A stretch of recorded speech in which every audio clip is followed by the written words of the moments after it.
Friends, in the food forest again, getting that corn started. Check it out.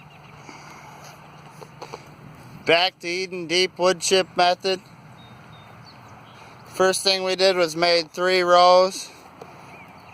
Stayed just above the level of the soil so as to mix as little soil and chips as possible.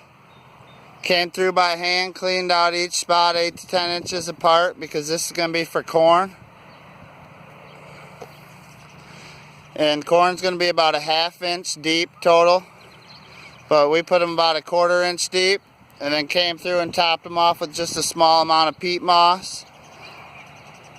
Give them a little instant gratification to help mix with that clay, helps hold the moisture, helps make the clay not so tight in there. But that's about that. Just make sure you're putting it right into the soil. Remember, in Back to Eden, these wood chips are still a true mulch. So you can see how we're kind of mounded up here from the work today.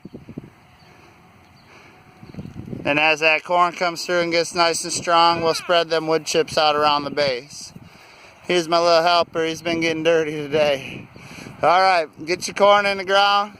We're going to make it 3 sisters. We're going to come through and plant a little squash, little pumpkins, little that kind of stuff, maybe some beans running up around the corn. Help keep them pests away.